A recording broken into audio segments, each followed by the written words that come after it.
ఇక సినీ నటుడు వైసీపీ నేత పోసాని కృష్ణమురళికి బిగ్ షాక్ తగిలింది. పోసానిపై పీటీ వారెంట్ దాఖలు చేశారు గుంటూరు సిఐడి పోలీసులు. దీంతో వర్చువల్ హాజరును కోర్టు రిజెక్ట్ చేసింది. అయితే మరోవైపు గుంటూరు సిఐడి పోలీసులు దాఖలు చేసిన పీటీ వారెంట్ పై పోసాని హైకోర్టును ఆశ్రయించారు. కోర్టులో లంచ్ మోషన్ పిటిషన్ వేశారు. ఇక సిఐడి పోలీసులు దాఖలు చేసిన పీటీ వారెంట్ ను క్వాష్ చేయాలని పోసాని పిటిషన్ లో పేర్కొన్నారు. అయితే కాసేపట్లో పోసాని పిటిషన్ పై హైకోర్టు విచారించనుంది.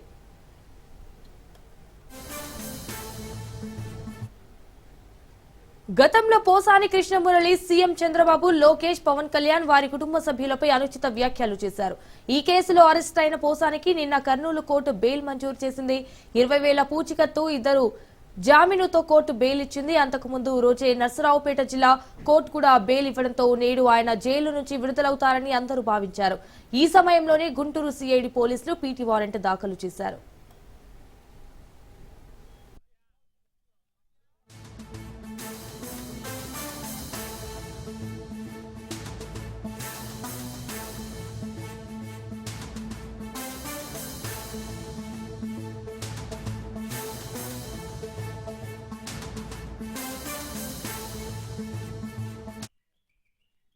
రైట్, ఇక ఇదే విషయానికి సంబంధించి మరిన్ని డీటెయిల్స్ మా ప్రతినిధి మధు ఫోన్ ఇన్ ద్వారా అందిస్తారు. మధు, సినీ నటుడు వైసీపీ నేత పోసాని కృష్ణమురళికి అయితే బిగ్ షాక్ తగిలింది అన్నట్టు తెలుస్తోంది. సో మొత్తానికి పోసానిపై అయితే పీటీ వారెంట్ కూడా దాఖలు చేశారు గుంటూరు సిఐడి పోలీసులు. మొత్తానికి సస్పెన్షన్ ఏంటి, దీనికి సంబంధించిన అప్డేట్స్ ఏంటి? సంజన, సినీ నటుడు పోసాని కృష్ణమురళిపై కర్నూలు జైల్లో ఉండడం జరిగింది. కర్నూలు జైలు నుంచి ఈ రోజు విడుదలవుతారని అందరూ ఊహించారు. అయితే సిఐడి పోలీసులు పీటీ వారెంట్ వేయడం జరిగింది గుంటూరు నుంచి. గుంటూరులో ఒక కేసు విషయమై కర్నూలుకు చేరుకొని పీటీ వారెంట్ వేసి పోసాని కృష్ణమురళిని గుంటూరు కూడా తరలించడం కూడా జరిగింది. అయితే పోసాని కృష్ణమురళి తరఫున న్యాయవాదులు హైకోర్టులో లంచ్ మోషన్ లో ఒక పిటిషన్ కూడా వేయడం కూడా జరిగింది. క్రాష్ చేయాలని చెప్పేసి కూడా అడగడం కూడా జరిగింది. దీన్ని పూర్తిగా హైకోర్టు వ్యతిరేకించిన పరిస్థితి అయితే ఉంది. పోసాని కృష్ణమురళి ఏదైతే పవన్ కళ్యాణ్ పై అనుచిత వ్యాఖ్యలు చేశారో ఆ కేసులో ఆదోని పోలీసులు కర్నూలు జైల్లో తీసుకురావడం కూడా జరిగింది. దాంట్లో పూర్తిగా బెయిల్ ఇవ్వడంతో ఆ బెయిల్ వస్తుంది, ఈ రోజు బయటకు వస్తామని అందరూ ఊహించిన విధంగానే సిఐడి పోలీసులు గుంటూరు నుంచి ఇక్కడికి వచ్చి పీటీ వారెంట్ లో గుంటూరుకు తీసుకెళ్లడం కూడా జరిగింది. అయితే ఈ గుంటూరు పోలీసులు ఏదైతే సిఐడి కేసు నమోదు చేశారో దానిపైన కూడా హైకోర్టులో కూడా పోసాని తరపు న్యాయవాదులు పిటిషన్ వేయడం కూడా జరిగింది. దానికి పూర్తిగా హైకోర్టు వ్యతిరేకించింది. కస్టడీ పోలీసుల విచారణ ఎదుర్కోవాల్సిందే అని కూడా చెప్పిన పరిస్థితి ఉంది. Sanjana. Right Madhu, thank you for the updates.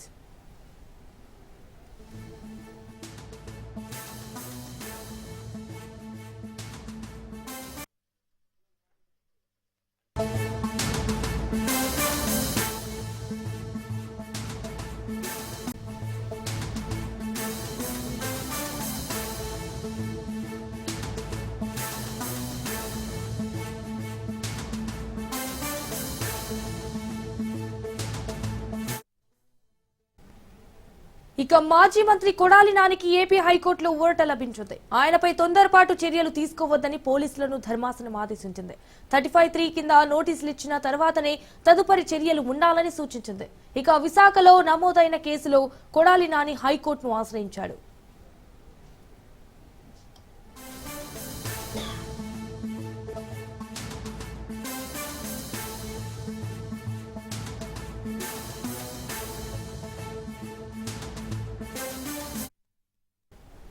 Chandrababu, Lokesh పై అనుచిత వ్యాఖ్యలు చేసిన కొడాలి నానిపై చర్యలు తీసుకోవాలని విశాఖ 3 టౌన్ పోలీస్ స్టేషన్ లో ఏయూ కాలేజ్ విద్యార్థిని ఫిర్యాదు చేశారు. అయితే ఇప్పటికే ఈ కేసులో కొడాలి నాని అనుచరులకు కూడా పోలీసులు నోటీసులు జారీ చేశారు. ఇక దీంతో అప్రమత్తమైన కొడాలి నాని ముందస్తుగా హైకోర్టును ఆశ్రయించారు. ఇక విశాఖలో తనపై నమోదైన కేసును కూడా క్వాష్ చేయాలని పిటిషన్ దాఖలు చేశారు. అయితే ఈ పిటిషన్ పై విచారణ చేపట్టిన ధర్మాసనం తొందరపాటు చర్యలు వద్దని పోలీసులను ఆదేశించింది.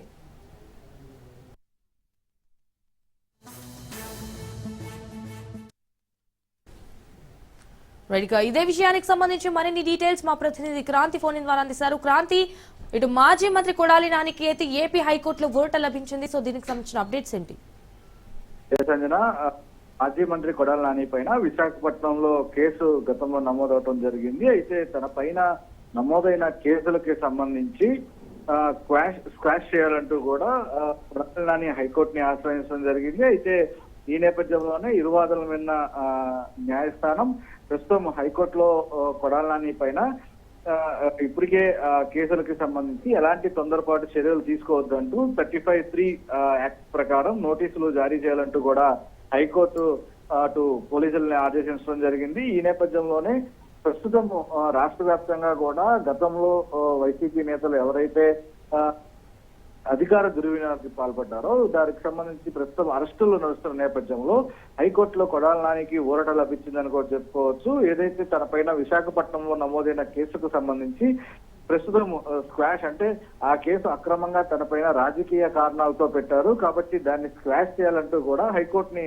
కొడాలి నాని ఆశ్రయించడం జరిగింది. అయితే దానికి సంబంధించి ప్రస్తుతం వాదనలు విన్న న్యాయస్థానం దానికి సంబంధించి ఎలాంటి తొందరపాటు చర్యలు తీసుకోవద్దు, ఒకవేళ దానికి సంబంధించి ఏమైనా చర్యలు తీసుకోవాలంటే 35(3) ప్రకారం నోటీసులు జారీ చేయాలంటూ కూడా హైకోర్టు పోలీసుల్ని ఆదేశించిన పరిస్థితి అయితే ఉంది. Right Kranti, thank you for the updates.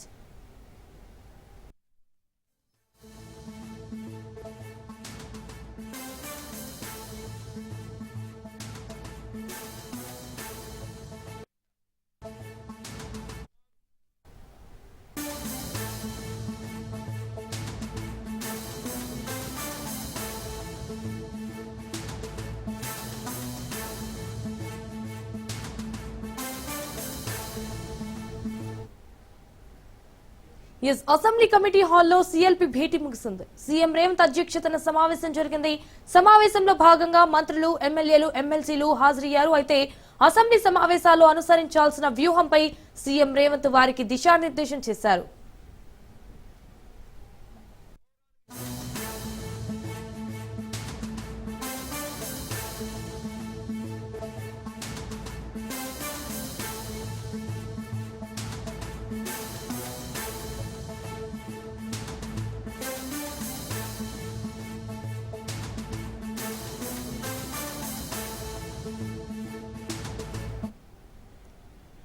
ఇక అసెంబ్లీ కమిటీ హాల్లో సీఎల్పీ భేటీ ముగిసింది. సీఎం రేవంత్ అధ్యక్షతన సమావేశం జరిగింది. ఇక సమావేశంలో భాగంగా మంత్రులు, ఎమ్మెల్యేలు, ఎమ్మెల్సీలు హాజరయ్యారు. అయితే అసెంబ్లీ సమావేశాలు అనుసరించాల్సిన వ్యూహంపై కూడా సీఎం రేవంత్ వారికి దిశానిర్దేశం చేశారు.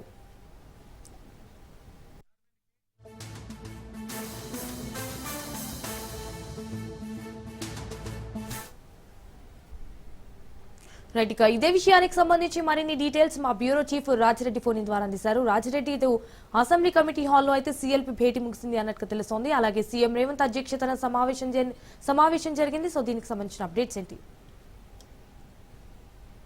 ముఖ్యమంత్రి రేవంత్ రెడ్డి అధ్యక్షతన సీఎల్పీ సమావేశం దాదాపుగా సుదీర్ఘంగా సాగింది. ఒక 2 గంటల పాటు ఈ యొక్క సమావేశం జరిగింది. ముఖ్యంగా ఎమ్మెల్యేలను ఉద్దేశించి ముఖ్యమంత్రి రేవంత్ రెడ్డి దిశానిర్దేశం చేశారు. ఆ సమావేశంలో హౌస్ లో ఏ రకంగా వెళ్ళాలి, ఏ రకంగా ముందుకెళ్ళాలి, ముఖ్యంగా ప్రతిపక్ష పార్టీల విమర్శలకు ఏ రకంగా కౌంటర్ ఇవ్వాలి, ధీట్ గా ఏ రకంగా సమాధానం చెప్పాలి, అన్ని కూడా అస్త్రాలు సిద్ధం చేసుకొని ప్రతిపక్ష పార్టీల ఆరోపణలు తిప్పికొట్టాలి, ప్రజల తరఫున వాయిస్ వినిపించాలి. సంవత్సరం పైగా కాంగ్రెస్ ప్రభుత్వం అధికారంలోకి వచ్చిన తర్వాత రైతులకు కానీ ప్రజలకు కానీ ఏ రకంగా న్యాయం చేశాము, ఏ రకంగా అభివృద్ధి సంక్షేమ పథకాలను ప్రజల్లోకి తీసుకెళ్లాలి, అసెంబ్లీ వేదికను సద్వినియోగం చేసుకోవాలి అని కూడా ముఖ్యంగా ఎమ్మెల్యేలకు దిశానిర్దేశం చేసినట్టు తెలుస్తుంది. ముఖ్యంగా కొత్తగా అసెంబ్లీకి వచ్చినటువంటి కొత్తగా ఎన్నికైనటువంటి సభ్యులు అసెంబ్లీ నియమ నియమాలని పాటించాలి, ఖచ్చితంగా ఫుల్ అటెండెన్స్ ఉండాలి. అదేవిధంగా 0 అవర్ ను ముఖ్యంగా ఉపయోగించుకోవాలి. 0 అవర్ అనేది నియోజకవర్గానికి సంబంధించినటువంటి అంశాలను లేవనెత్తడానికి, నియోజకవర్గ సమస్యలను చెప్పుకోవడానికి 0 అవర్ ఉపయోగపడుతుంది. ఆ 0 అవర్ ను సద్వినియోగం చేసుకోవాలనేది కూడా కొత్త సభ్యులకు చెప్పినట్టు తెలుస్తుంది. మొత్తానికి ప్రతి ఒక్క సభ్యుడు కూడా ప్రతి దానిపైన సబ్జెక్ట్ పైన అవగాహన పెంచుకోవాలి. ఎవరికి వాళ్ళు వ్యక్తిగతంగా గుర్తింపు తెచ్చుకునే విధంగా అసెంబ్లీలో వ్యవహరించాలి. ముఖ్యంగా అసెంబ్లీని తప్పుదోవ పట్టించే విధంగా, ప్రజల్లోకి తప్పుదోవ పట్టించే విధంగా ప్రతిపక్ష పార్టీలు ఆరోపణలు చేస్తే ఎప్పటికప్పుడు ధీటుగా కింది కొట్టాలి.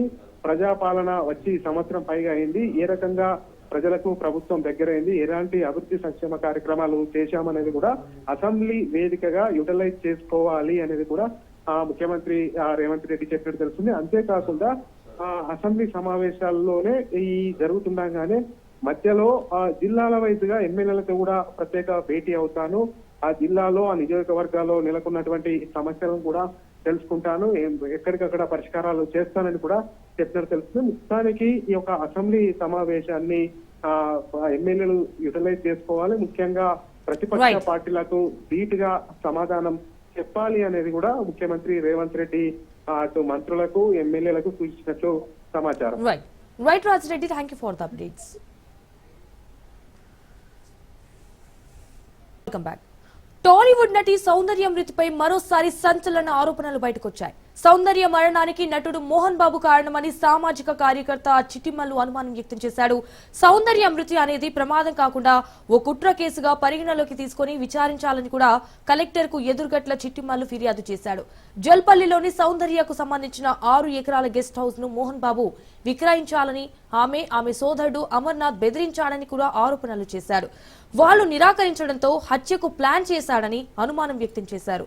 ప్రభుత్వం వెంటనే జల్పల్లిలోని స్థలాన్ని స్వాధీనం చేసుకోవాలని కూడా అంటున్న ఎదురుగట్ల చిట్టిమల్లుతో మా ప్రతినిధి ఉపేందర్ ఫేస్ టు ఫేస్.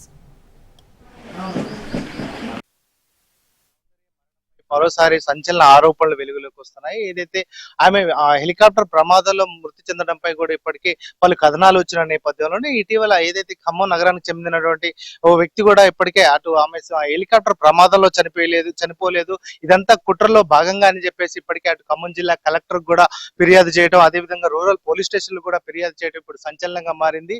అయితే అసలు సౌందర్య మరణానికి గల కారణాలు ఏంటి అనే విషయాన్ని ఇప్పటికే అంటే మనతో పాటు ఎదురుగట్ల చిట్టిమల్లు అనే ఫిర్యాదుదారుడు మనతో ఉన్నారు. వారిని అడిగి అసలు ఏంటి అనే విషయాన్ని వారి మాటలు అడిగి తెలుసుకుందాం. ప్రధానంగా చెప్పండి, ఇప్పటికే సౌందర్య మరణంపై కూడా మీరు ఇప్పుడు కంప్లైంట్ ఇవ్వడం జరిగింది, కలెక్టర్ కూడా కలవడం జరిగింది. అసలు మీకు దీనికి ఉద్దేశం ఏంటి? సౌందర్య గారి సినిమా యాక్టర్ సౌందర్య గారి మరణం ఖచ్చితంగా అది మంచు మోహన్ బాబు గారే హత్య చేయించారు.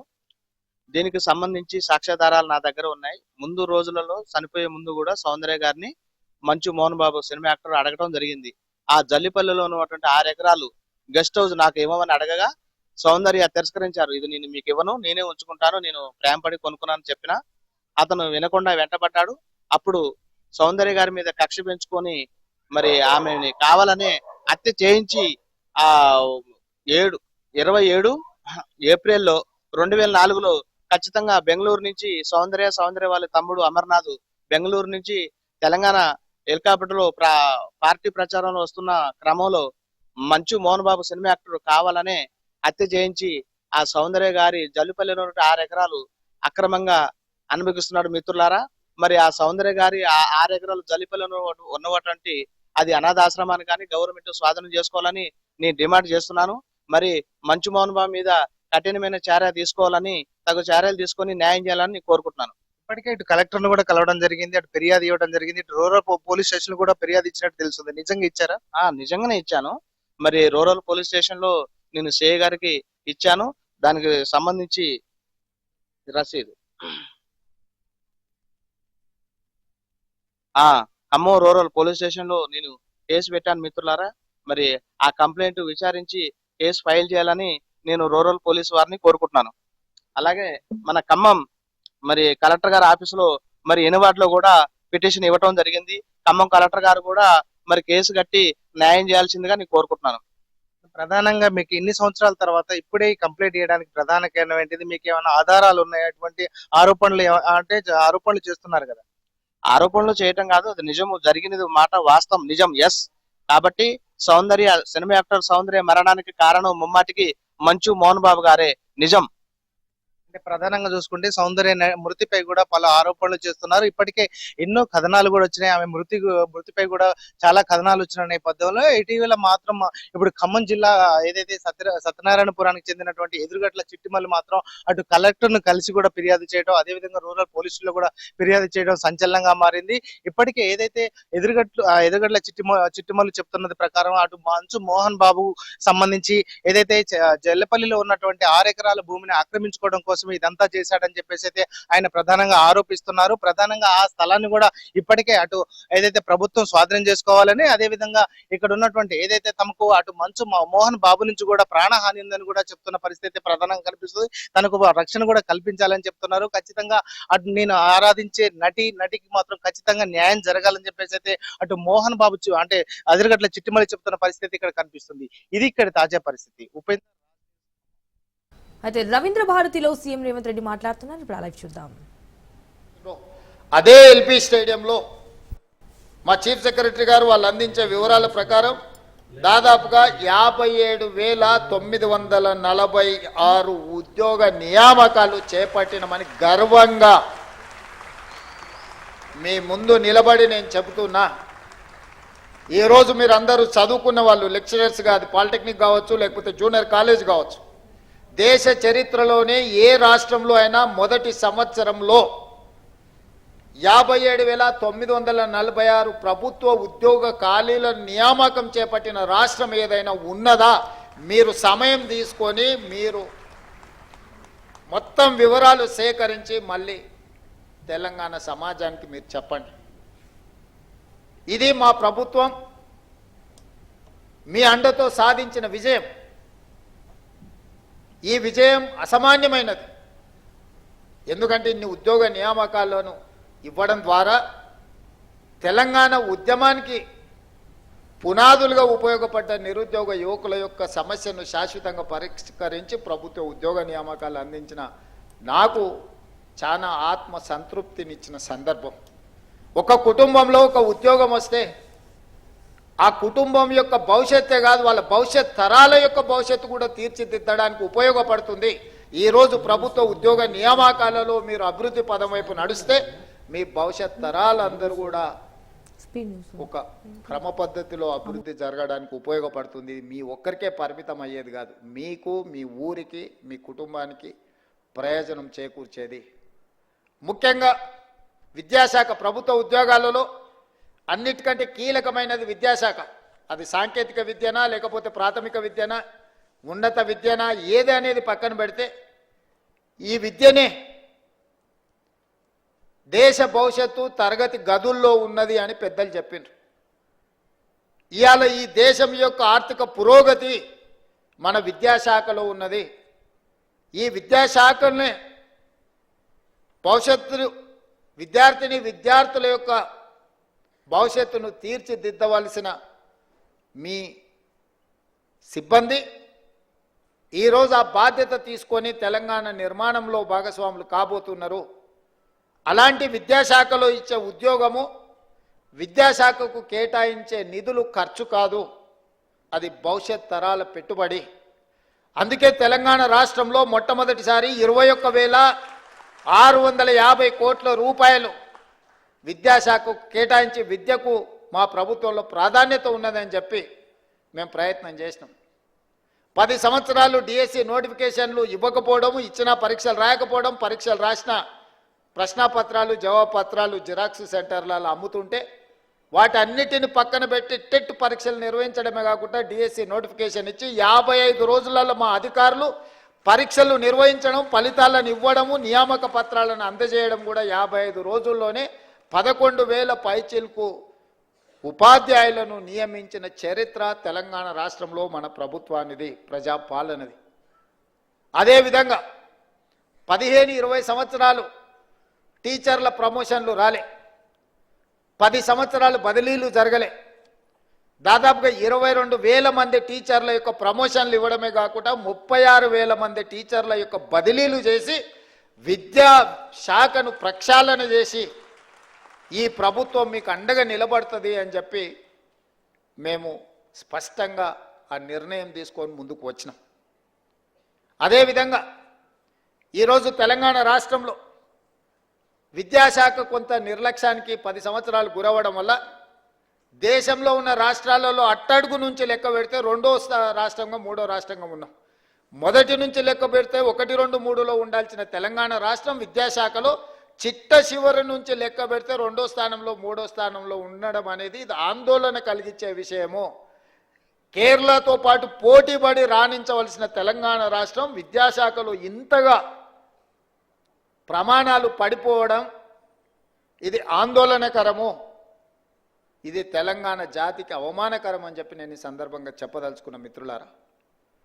వాస్తవాలను అంచనా వేసుకొని వాస్తవాల మీద మనం చర్చించుకొని భవిష్యత్ ప్రణాళికలను నిర్ణయించుకున్నప్పుడే నిజంగా తెలంగాణలో ఉన్న విద్యా ప్రమాణాలను పెంచుకోవడానికి ఉపయోగపడుతుంది. ఈరోజు మేము పోటీ పరీక్షలకు చదువుకున్నాం, పరీక్షల ఫలితాలు సాధించినాం, ఉద్యోగం వచ్చింది, మా బాధ్యత అయిపోయింది అని ఎవరైనా అనుకుంటే అది తెలంగాణకు న్యాయం చెయ్యదు, న్యాయం జరగదు. ఈ రోజు నుంచి మీరు రెట్టించిన పట్టుదలతో ఈ రోజు నుంచే మీరు ఇది ఉద్యోగం కాదు, ఇది ఒక భావోద్వేగం, ఈ తెలంగాణ నిర్మాణంలో మేము భాగస్వాములమైనాం, ఇది ఒక గొప్ప అవకాశం మాకు వచ్చిందని మీరు నిర్ణయించుకొని ఈ భావోద్వేగానికి పునరంకితం అవ్వడం ద్వారా తెలంగాణకు మేలు జరుగుతుంది, తెలంగాణ యొక్క భవిష్యత్తు రూపురేఖలు మారబోతున్నాయని చెప్పి నేను మీకు అందరికీ చెప్పదలుచుకున్నాను. అదేవిధంగా ఈ సందర్భంగా ఒకటి రెండు విషయాలు మీతో నేను చర్చించదలుచుకున్నాను. గవర్నమెంట్లో రెసిడెన్షియల్ నాన్ రెసిడెన్షియల్ స్కూల్స్ని అన్నిటిని లెక్కేస్తే 29,550 స్కూల్స్ ఉన్నాయి, రెసిడెన్షియల్ అండ్ నాన్ రెసిడెన్షియల్. ఈ 29,550 పాఠశాలలల్లో 25,48,449 మంది స్టూడెంట్స్ ఉన్నారు. ఇందులో సిబ్బంది 1,48,449 మంది టీచింగ్ స్టాఫ్ ఉన్నారు. అదే ప్రైవేట్ స్కూల్స్ 11,207 ఉన్నారు. ఆ పాఠశాలల్లో 36,87,753 మంది విద్యార్థులు ఉన్నారు. వాళ్ళ సిబ్బంది 1,83,372 మంది ఉన్నారు. నేను ఈరోజు మిమ్మల్ని అడగదలుచుకున్నా, దాదాపుగా 30,000 పాఠశాలల్లో 25,50,000 మంది విద్యార్థులు ఉంటే 11,800 ప్రైవేటు పాఠశాలల్లో 36,87,000 మంది విద్యార్థులు చదువుకుంటున్నారు అంటే మనకంటే ప్రైవేటు పాఠశాలలు గొప్పవా? మనకంటే విద్యా ప్రమాణాలు ఎక్కువగా ఉన్న సిబ్బంది వాళ్ళ దగ్గర ఉన్నారా? మనం ఎందుకు ఆ ప్రైవేట్ స్కూల్స్తోని కాంపిటీట్ చేయలేకపోతున్నాము? మన కాంపిటీషన్ ఎందుకు వాళ్ళతో పోటీ పడే విధంగా లేదు? ఎక్కడ లోపం ఉన్నదో దాన్ని ఆత్మ పరిశీలన చేసుకోవాల్సిన బాధ్యత ప్రభుత్వానికి, మీకు మాకు ఉన్నదా లేదా ఒకసారి ఆలోచన చేయండి అని నేను అడుగుతున్నా.